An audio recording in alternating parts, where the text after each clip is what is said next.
వక్రతుండ మహాకాయ సూర్యకోటి సమప్రభ నిర్విఘ్నం కురు మే దేవ సర్వకార్యేషు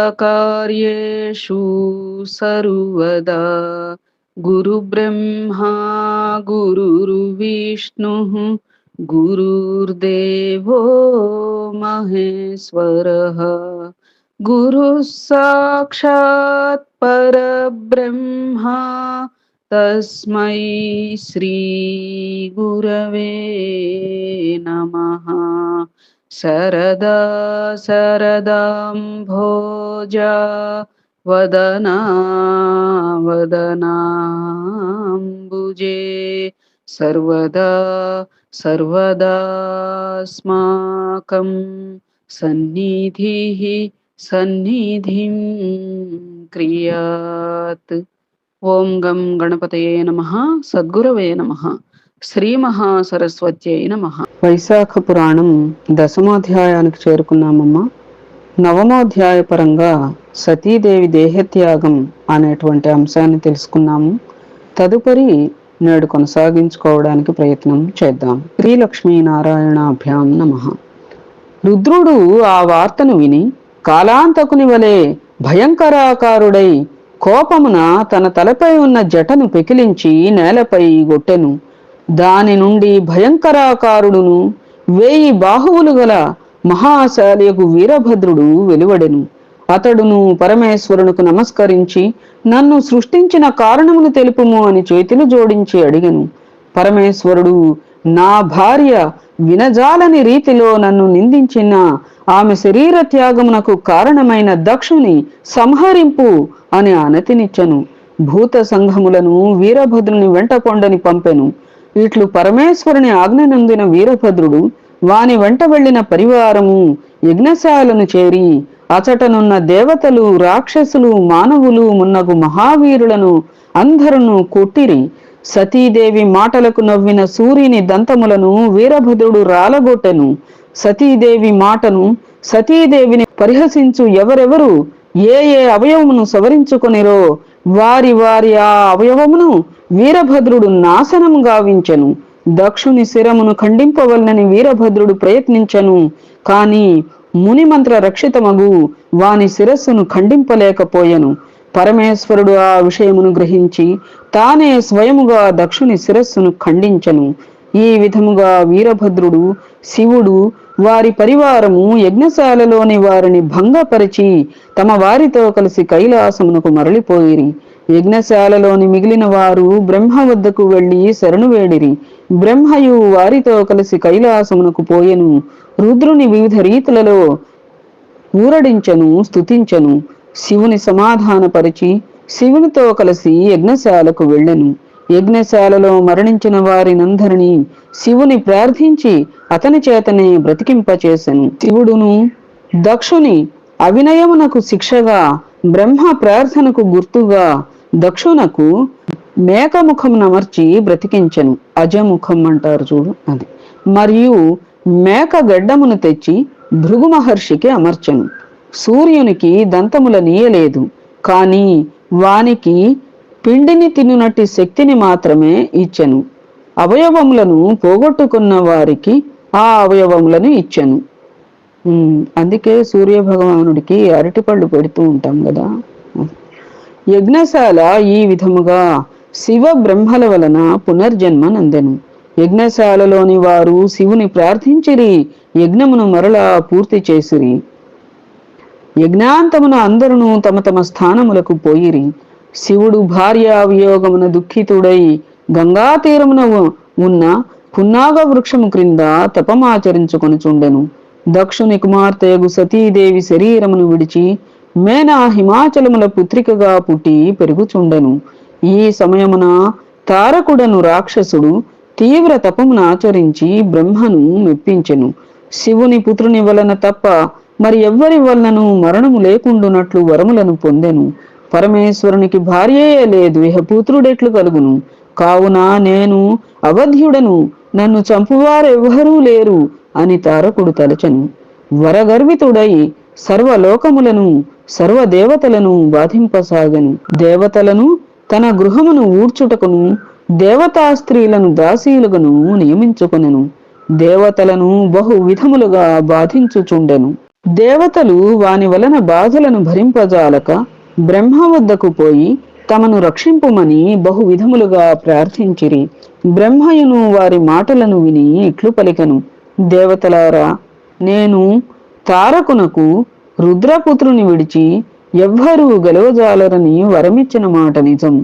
రుద్రపత్నియగు సతీదేవి దక్షుని యజ్ఞశాలలో శరీరమును విడిచినది.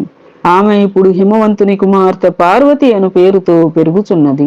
రుద్రుడును హిమాలయ ప్రాంతమున తపస్సు చేసుకొనుచున్నాడు. కావున మీరు పరమేశ్వరుడు పార్వతితో కలిగినట్టి విధానమును ఆలోపింపుడు అని వారికి తగిన ఉపాయములను సూచించెను. వారిని యథాపూర్వము ఉండుడని ఊరడించి పంపెను. దేవతలందరూ ఇంద్రుని ఎంట సమావేశమై బృహస్పతితో ఆలోచించి ఇంద్రుడు నారదుని మన్మథుని స్మరించెను. ఇంద్రుడు స్మరించినంతనే నారదుడు మన్మథుడు ఇంద్రుని వద్దకు వచ్చిరి. ఇంద్రుడు నారదుని చూచి, నారద మహర్షి, నీవు హిమవంతుని కడకు పోయి దక్షయజ్ఞమును శరీరము త్యాగమునర్చిన సతీదేవియే నీ కుమార్తె పార్వతిగా జన్మించినదనియు భార్యా వియోగియై శివుడును ఈ హిమాలయ శృంగమునందే తపమాచరించుచున్నాడని పూర్వజన్మలో పరమశివుని భార్య అయి ప్రస్తుతము నీ కుమార్తెగా ఉన్న పార్వతిని శివుని సేవించుటకై పంపుము. ఆమెయే శివునికి భార్య కాగలదు, శివుడే ఆమెకు భర్త కాగలడు.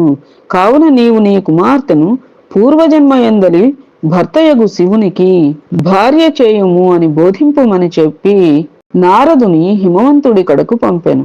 నారదుడు ఇంద్రుడు చెప్పినట్లుగా హిమవంతుని కడకు పోయి పార్వతిని శివుని సేవకు పంపునట్లుగా శివునికి పార్వతినిచ్చి వివాహం గావించున్నట్లుగా హిమవంతుని ప్రబోధించెను. హిమవంతుడును శివుని సేవకై పార్వతిని నియమించెను. కథ మార్చారమ్మా. పురాణంలో మామూలుగా ఇట్లా అంటే రకరకాలుగా చెప్తూ ఉంటారు కదా. నారదుని పంపిన తరువాత ఇంద్రుడు మన్మథుని చూచి, తారకాసుర పీడితులకు దేవతల హితము కొరకు భార్యా వియుక్తుడగు శివుని హితము కొరకు నీవు నేను చెప్పు కార్యమును చేయుము. నీ మిత్రుడగు వసంతునితో శివుడు తపమాచరించు ప్రదేశమునకు పమ్ము. హృదయ మనోహరములగు వసంత ఋతు శోభలను ప్రవర్తింపచేయుము. పార్వతి శివునకు సన్నిహితురాలైనప్పుడు నీవు మోహబాణములను ప్రయోగింపుము. శివపార్వతులకు పరస్పరానురాగము కలిగి వారిద్దరికి నీ సమాగమం ఏర్పడినచో రుద్రపుత్రుడు జన్మించి తారకాసురవధ జరుగును. దేవతలకు పరపీడనం పోవును. ఈ ప్రకారముగా చేయుమని వానిని పంపెను. మన్మథుడు ఇంద్రుని ఆజ్ఞను పాటించి మిత్రుడగు వసంతుని తోడను భార్యయగు రతీదేవి తోడను మలయానిలాది పరివారము తోడను శివుడున్న తపోభూమికి పోయెను. అకాలమున వసంతకాలము ఆ ప్రాంతమున విజృంభించెను.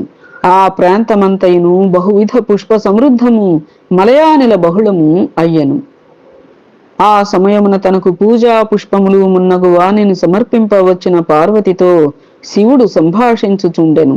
మన్మథుడును శివపార్వతుల సమాగమునికిదియే తగిన సమయమని తలంచెను. శివుని వెనుక భాగమున చెట్టు చాటును నిలుచుండి ఒక బాణమును ప్రయోగించెను. మరల ఇంకొక బాణమును ప్రయోగింప సిద్ధముగా ఉండెను. శివుడు తన మనస్సు చెలించుటను గుర్తించెను. కారణమేమిటా అని విచారించెను. నిశ్చలమైన నా మనస్సు ఇట్లు చంచలమగుటకు ఏమి, నాకిట్టి చాంచల్యమును కలిగించిన వారెవ్వరు అని విచారించి నలువైపులా పరిశీలించెను. బాణప్రయోగమనర్పబోవు మన్మథుని చూచెను.